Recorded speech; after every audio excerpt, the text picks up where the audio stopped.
நான் படுத்தா பெட் வேணான்னு சொல்லுமா, இல்ல நீங்க ஒரு நாளைக்கு பெட்ல படுக்கலன்னா பெட் அழப்போதா என்ன? என் பெட்ல படுத்தது மட்டும் இல்லாம இப்ப அதிக பிரசங்கத்தனை வேற பண்றியா? இப்ப இறங்க போறியா இல்லையா? இறங்கு. கொஞ்சம் கூட உங்களுக்கு இறக்கமே இல்லையா? காலையில இருந்து நான் எவ்வளவு வேலை பார்த்துட்டேன். வீட்டு கூட்டினேன், ஒட்டடை அடிச்சேன், துணிய துவைச்சேன், நாய குளிப்பாட்டினேன். அப்பா, என் இடுப்பே உடைஞ்சு போச்சு. இவ்வளவு உடம்பு வலியோட கீழே படுத்தா அவ்வளவுதான், நான் ஹாஸ்பிட்டல் பெட்ல தான் கிடக்கணும். இன்னைக்கு ஒரே ஒரு நாள் இந்த பெட்ல படுத்துக்கிறேன். Good night. உனக்கு நல்ல வார்த்தை சொன்ன பத்தாது. யோ ஹிட்லர், உங்களுக்கு மேனஸே இல்லையா? இப்படி தூங்கிட்டு இருந்தவள பாதியில எழுப்பி ரகல பண்றீங்க. ஏன் ஒரு நாளைக்கு நீங்க படுத்தா வானம் ரெண்டா உடைஞ்சிருமா? அது எத்தனை உடைஞ்சாலும் பரவாயில்ல, நீ மட்டும் இந்த பெட்ல படுக்க கூடாது. நீ இந்த வீட்ல இருக்கிற வரைக்கும் இந்த பெட் பக்கமே வரக்கூடாது. பக்கத்துலயே வரக்கூடாதுன்னு சொல்றீங்க, அப்புறம் ஏன் என் பக்கத்துலயே உட்காந்து மாத்தி தாலி கட்டுனீங்க? நான் ஏமாத்தினா? நீ என்னெல்லாம் பித்தலாட்டம் பண்ணி இந்த வீட்டுக்குள்ள வந்தேன்னு எனக்கு தெரியாத என்ன? அதுக்கப்புறம் ஏதோ சாக்கு போக்கு சொல்லி இந்த ரூமுக்குள்ளேயும் வந்துட்டேன். கொஞ்சம் கொஞ்சமா பெட்லயும் படுத்துடலான்னு பாக்குறியா? அது மட்டும் கனவுல கூட நடக்காது. உங்க பெட்ல படுக்க நான் ஒன்னும் தவம் இருக்கல. இன்னைக்கு நான் செஞ்ச வேலைக்கு கீழே படுத்தா என்னால தூங்க முடியாதுன்னு தான் நான் கேக்குறேன். உங்க மனசு என்ன கல்லா? இப்படி கெஞ்சுற, கொஞ்சம் கூட இறக்கமே இல்லாம கீழே இறக்கி விடுறீங்க. இன்னைக்கு மட்டும் பெட்ல படுத்துக்கிறேன். ஏய், சொல்லிட்டு இருக்கேன். என்ன பேச்சு கேட்க மாட்டேங்கிற?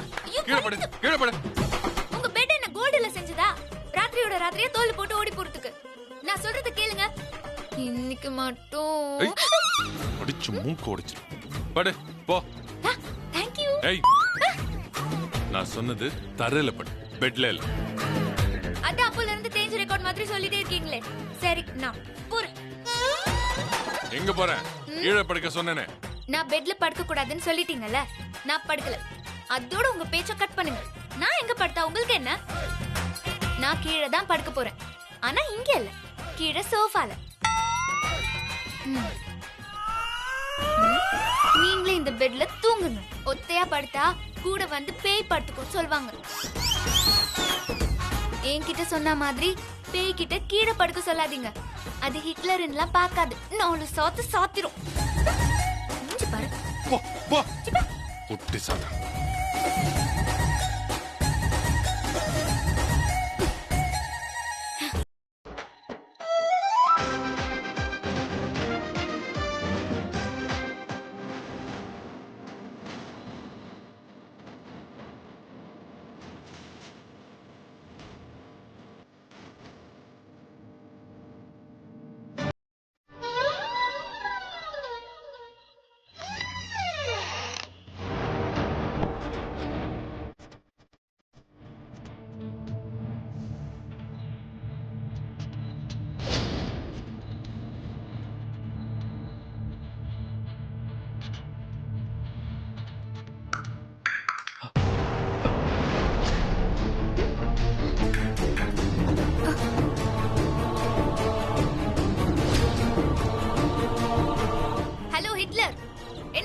பாக்குறீங்களா?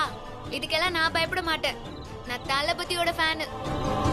முதல்ல புலி பொம்மையை காட்டி பயமுறுத்தின மாதிரி ஏதாவது பூச்சாண்டி காட்டுறீங்களா? நேரடியா சண்டை போட்டு பார்த்துட்டு இப்ப மறைஞ்சிருந்து வர பயம் காட்டுறீங்களா? தைரியம் இருந்தா ஏன் முன்னாடி வாங்க.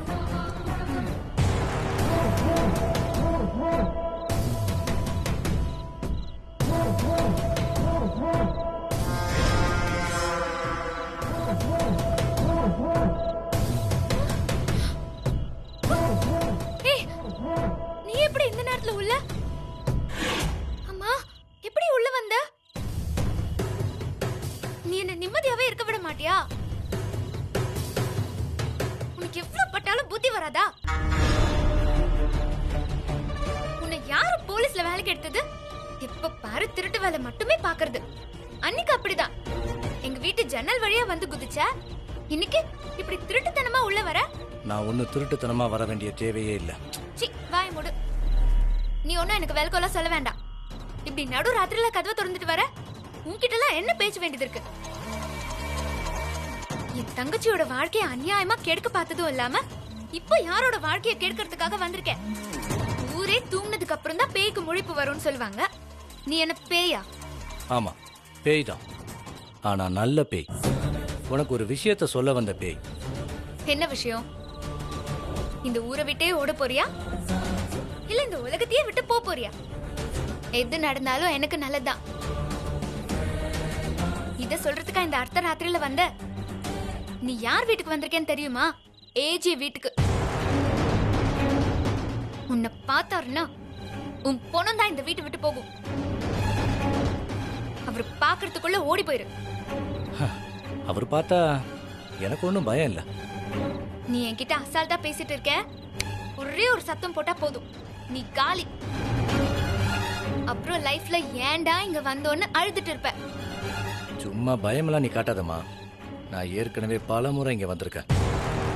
என்னது, ஏற்கனவே வந்திருக்கியா? ம், ஏதாவது பாத்திரம் பண்றோம் திருட வந்தியா? இல்ல இந்த வீட்ல பிளம்பர், எலக்ட்ரீஷியன் இந்த வேலை ஏதாவது பாத்தியா? இங்க பாரு, நான் சத்தம் போட்டு ஊரை கூட்டுறதுக்குள்ள ஒழுங்கா ஓடி போயிடு. போறியா இல்ல இப்ப நான் ஏஜவை கூப்பிட்டுமா? தாராளமா கூப்பிட்டுக்க. ஆனா அவர் என்னை பார்த்து ஒண்ணுமே சொல்ல மாட்டாரு. ஏன்? இந்த வீட்ல இருக்கவங்க எல்லாம் என்ன சந்தோஷமா வெல்கம் பண்ணுவாங்க. போலீஸ் வேலை போனதுனால உனக்கு என்ன பைத்தியம் பிடிச்சிச்சா? எதுதோ பேசுற. இது பாரு, நீ பண்ண கெடுதலுக்கு இந்நேரம் உன்னை நான் பிடிச்சு கொடுத்துருக்கணும். இருந்தாலும் பெரிய மனசு பண்ணி உன்னை மன்னிச்சு விட்டுறேன். ஒழுங்கா தப்பிச்சு போயிரு. என்ன மாதிரியே ஹிட்லரையும் நல்லவர்னு எதிர்பார்க்காத. பேருக்கு ஏத்த மாதிரி அவர் சரியான வில்லன் தான். அவர் வில்லன் தான் எனக்கும் நல்லாவே தெரியும். தெரியுதுல்ல, அப்ப போ. நான் வில்லன்னு சொன்னது எனக்கு இல்ல, உனக்கு.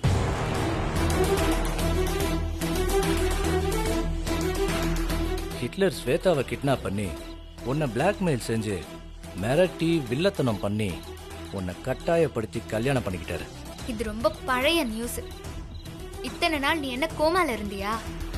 இது தாண்டி ஏதாவது புதுசா இருந்தா சொல்லு. சுட சுட ஒரு அப்டேட் நியூஸ் இருக்கு, சொல்லவா? என்ன வாயிலேயே வடை சுடுறியா? வடையா பஜ்ஜியான்னு வந்து பாரு. வா வா.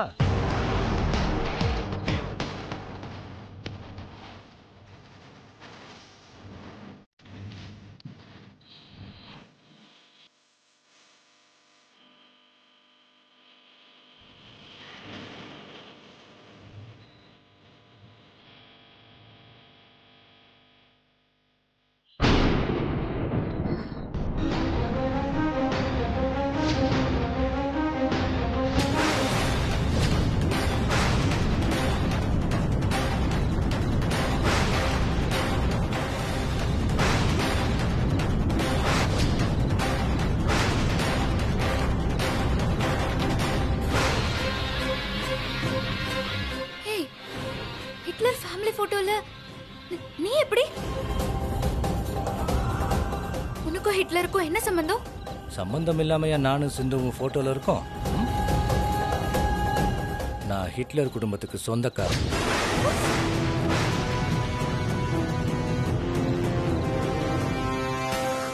இது எப்படி எனக்கு இத்தனை நாளா தெரியாம போச்சு? ஏய், நீ போய் தானே சொல்ற? இந்த போட்டோவை நீயே தானே டிசைன் பண்ண?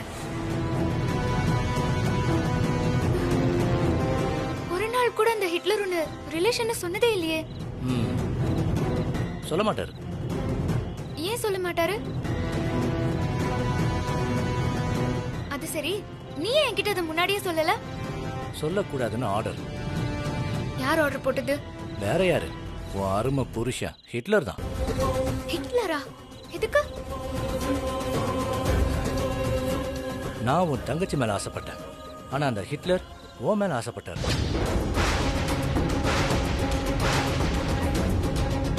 உன்கிட்ட நல்ல பேர் எடுக்கணுங்கிறதுக்காக ஸ்வேதா கிட்ட இருந்து என்னை பிரிச்சு அவசர அவசரமா வெளியூருக்கு ஹனிமூனுக்கு அனுப்பி வச்சாரு. அதுக்கப்புறம் உன்னை சந்தோஷமா கல்யாணம் பண்ணிக்கணும்னு நினைச்ச ஹிட்லருக்கு நீ மெஹந்தி ஃபங்க்ஷன்ல இருந்து ஓடி போய் அவருக்கு ஷாக்கு கொடுத்த. உன் மேல கொலை காண்டான ஹிட்லர் உன்னை எப்படியாவது கல்யாணம் பண்ணி பழி வாங்கணும்னு நினைச்சார். அதான் உன் தங்கச்சியை கடத்தி உன்னையும் பிளாக்மெயில் பண்ணி உன்னை கல்யாணம் பண்ணிக்கிட்டார்.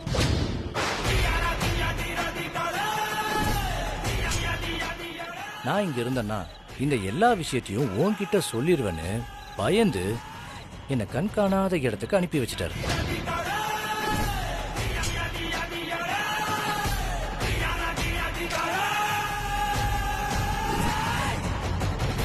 வெள்ளத்துல சிக்கினவனை காப்பாத்த போய் தானும் செத்தா மாதிரி உன் தங்கச்சியை என்கிட்ட இருந்து காப்பாத்துறதா நினைச்சிட்டு இப்ப நீ அந்த ஹிட்லர் கிட்ட செம்மையா மாட்டிக்கிட்ட. என்னமோ பெரிய அறிவாளி மாதிரியே பேசுவ. இப்ப எங்க போச்சு அந்த அறிவாளித்தனமெல்லாம்?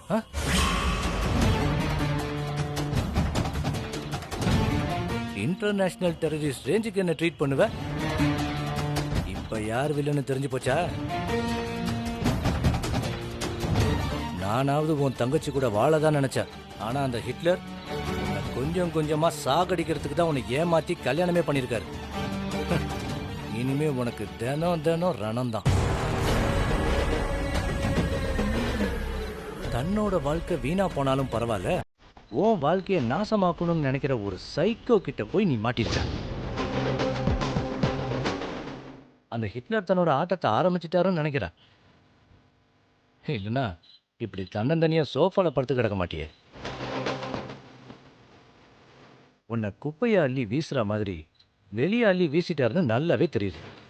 போதும், நிறுத்து. நான் நிறுத்திக்கிறேன். ஆனா உனக்கு இதுதான் ஆரம்பம். இப்ப நீ வெளியே போறியா இல்லையா?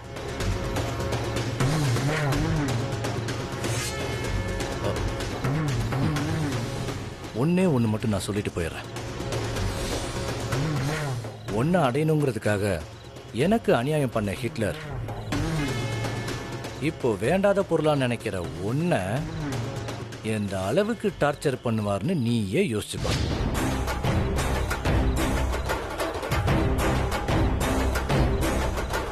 இப்ப நீ இருக்கிறது புலியோட கூண்டு. நீங்க ஓடவும் முடியாது, ஒளியவும் முடியாது. Best of luck.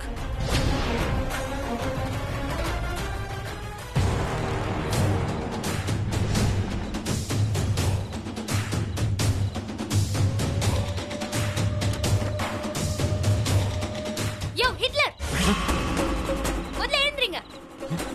பண்றதெல்லாம் பண்ணிட்டு 7 தேசத்துக்கு ராஜா மாதிரி படுத்து தூங்கிட்டு இருக்கீங்க. எழுந்திரீங்க. ஏய் ராபிசாஸ், என்னாச்சு உனக்கு? என்ன இப்படி வளர்ற? ஆமாமா, நாங்க எல்லாம் உளறோம். சாரி எல்லா ரகசியங்களையும் உள்ளே அமுக்கி வச்சிருக்காரு. என்ன ரகசியம்? யார் என்ன அமுக்குனாங்க? எதை பத்தி பேசிட்டு இருக்க நீ? போய் சொல்லாதீங்க. உங்க உடம்பு முழுக்க ரகசியம், மனசு பூரா சீக்ரெட் குடவுன். ஆக மொத்தம் நீங்க ஒரு பொய் மூட்டை. ஏய் லூசு, தூங்குற நேரத்துல என்ன இப்படி இரிட்டேட் பண்ணாத. புத்தருக்கு போதி மரத்தடியில ஞானோதயம் வந்த மாதிரி அந்த சோஃபால படுத்து உனக்கும் ஞானோதயம் வந்துச்சா என்ன?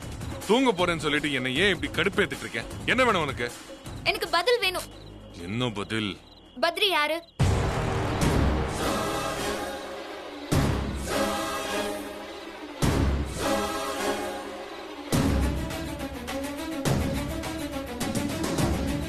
என்ன திரு திருன்னு முழிக்கிறீங்க? எனக்கு எல்லாம் தெரிஞ்சு போச்சு. என்ன தெரிஞ்சிச்சு? பத்ரி உங்க சொந்தக்காரன் தானே? பதில் சொல்லுங்க. ஹால்ல இருக்கிற உங்க குடும்ப போட்டோல உங்களோட பத்ரியும் அவன் பொண்டாட்டியும் இருக்காங்க. அதுக்கு என்ன அர்த்தம்? என்ன அர்த்தம்னா சொந்தக்காரன் தான். அதுக்கு என்ன இப்போ? அதுக்கு என்னவா? எவ்வளவு நெஞ்செழுத்து இருந்திருந்தா இப்படி சொல்வீங்க? பத்ரி உங்க ரிலேஷன் ஏன் என்கிட்ட சொல்லல? ஏன் மறைச்சீங்க? ஓ, இது ரொம்ப முக்கியமா இப்போ? இத கேக்குறதுக்கு தான் எழுப்பினியா என்ன? என்ன பிரச்சனை உனக்கு? நான் எவ்வளவு சீரியஸா கேட்டுட்டு இருக்கேன், நீங்க அசால்ட்டா பதில் சொல்லிட்டு இருக்கீங்க. அந்த அயோக்கியன் கிட்ட இருந்து என் தங்கச்சியை காப்பாத்த தானே நான் உங்ககிட்ட ஹெல்ப் கேட்டு வந்தேன். அதுக்கு வந்ததுன்னு உங்ககிட்ட மாட்டிக்கிட்டு என் வாழ்க்கையை நாசமாக்கி கிடக்குது. தினம் தினம் வேலைக்காரி மாதிரி இந்த வீட்டுல அலுவல பட்டுட்டு இருக்கேன்.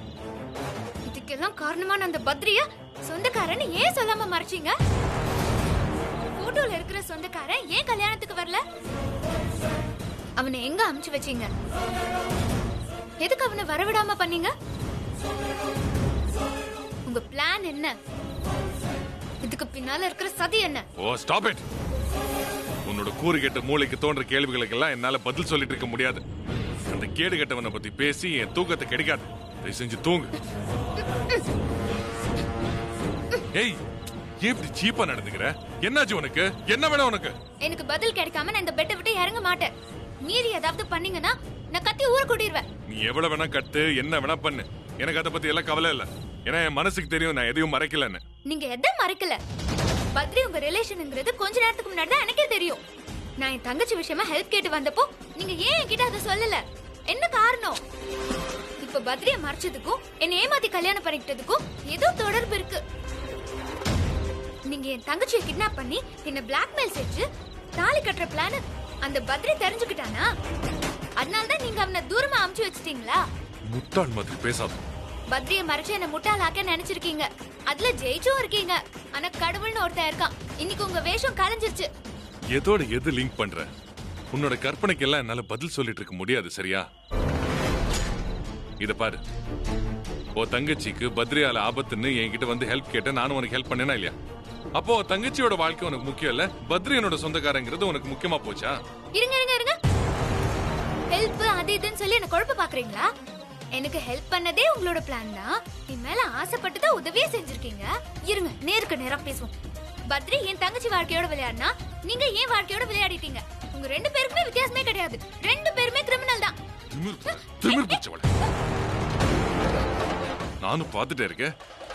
என்ன ஏதோ சிபிஐ மாதிரி என்கொயரி பண்ணிட்டு இருக்க? என்ன நினைச்சிட்டு இருக்க? இது பாரு, ஒரு துருப்பிடிச்ச மூலையில என்ன வேணா கற்பனை பண்ணிக்கோ, என் மேல என்ன வேணா பழி போடு. எனக்கு அதை பத்தி எல்லாம் கவலை இல்ல. உனக்கு பதில் சொல்ல வேண்டிய அவசியமும் எனக்கு இல்ல. உனக்கு உண்மையில சாமர்த்தியம் இருந்தா இந்த தப்பெல்லாம் செஞ்சது நான் தானே நீ நிரூபிச்சு காட்டு. அது வரைக்கும் நான் கொடுக்கிற பனிஷ்மெண்ட் எல்லாம் வாயை மூடிக்கிட்டு ஒரு தலையெழுத்துன்னு ஏத்துக்கோ. இங்கே சாவு இல்ல வெளியே போ. வெளியே போறேன், மொத்தமா வெளியே போறேன். இந்த வீட்டை விட்டு வெளியே போறேன். போறதுக்கான நேரம் வந்துருச்சு.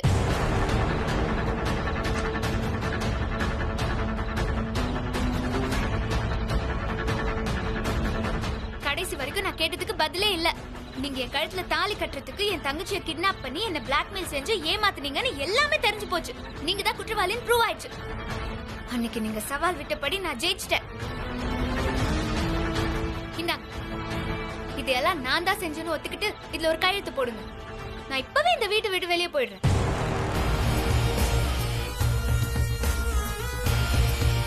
உனக்கு மூளை இருக்கா? அதான் உங்களை விட எனக்கு மூளை ஜாஸ்தின்னு இப்ப நிரூபிச்சனே. என்ன நிரூபிச்ச? நீங்க என்ன ஏமாத்தி தான் கல்யாணம் பண்ணீங்கன்னு. சரி, ப்ரூஃப் எங்க? இன்னும் என்ன ப்ரூவ் பண்ணணும்? அந்த பத்ரி உங்க சொந்தக்காரன்னு தெரிஞ்சு போச்சு. அது நீங்க என்கிட்ட மறைச்சிருக்கீங்க. உங்க பிளான் தெரிஞ்ச அவனை நீங்க தூரமா அனுப்பிருக்கீங்க. இது போதாதா? அதான் சாட்சி எங்கன்னு கேக்குறேன். நான் இதெல்லாம் செஞ்சேன்னு என்ன சாட்சி இருக்கு? நீ சொல்ற கதையெல்லாம் சாட்சி ஆயிடாது. இதுக்கு மேல எவ்வளவு ட்ரை பண்ணாலும் உண்மையை மறைக்க முடியாது. பத்ரி எதுக்கு மறைச்சீங்கிறதுக்கு உங்ககிட்ட பதில் இல்லையே. அதுதான் சாட்சி. போடுங்க கையெழுத்த. அடச்சி நிறுத்து. வைத்தியக்காரி மாதிரி சொன்னதையே திருப்பி திருப்பி சொல்லிட்டு இருக்கேன். நட்டு கழண்டிருச்சா உனக்கு? மரியாதையா வெளியே போயிரு. தூக்கத்தை கிடைக்காது.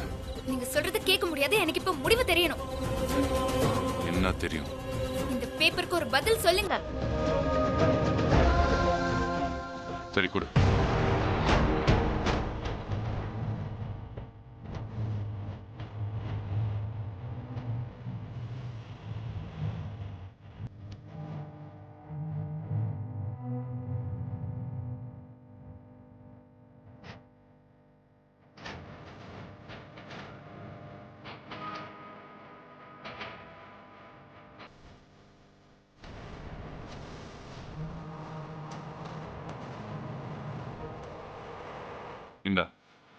இந்த பேப்பர்ல கையெழுத்து போட்டு பெட்டி படிக்க விட வெளியே போய். இந்த நான் என்ன கையெழுத்து போடணும்? உங்களை போட சொன்னா என்கிட்ட கேக்குறீங்க. நான் எதுக்கு வெளியே போகணும்? நான் உன்னை ஏமாத்தினேனா இல்ல நீ என்ன ஏமாத்தினியான்னு ப்ரூவ் ஆகுற வரைக்கும் நீ இந்த வீட்டுல இருக்கலாம்னு அன்னைக்கே சொன்னேன். ஆனா இந்த வீட்டுல இருக்கிற வரைக்கும் சில கண்டிஷன்ஸ் ஏத்துக்கணும்னு நான் சொன்னேனா இல்லையா? ஞாபகம் இருக்குல்ல? வீட்டுல இருக்கும்போது நீ எனக்கு அடிமையா இருக்கணும், வேலைக்காரியா இருக்கணும், நான் சொன்னதெல்லாம் செய்யணும்னு நான் சொன்னேன். நீயும் அதை ஒத்துக்கிட்ட. இப்போ அதை மீறிட்டியே. என்னையே அதிகாரம் பண்ற, என்னோட நிம்மதியை கெடுக்கிற. அப்போ நீயே ஒத்துக்கிட்ட கண்டிஷன்ல நீ தோத்துட்ட. அவ்வளவுதான், இந்த அக்ரிமெண்ட் முடிஞ்சிருச்சு. சோ அதுதான் இந்த அக்ரிமெண்ட்ல எழுதிருக்கு. கையெழுத்து போட்டு போயிட்டே இரு. இந்த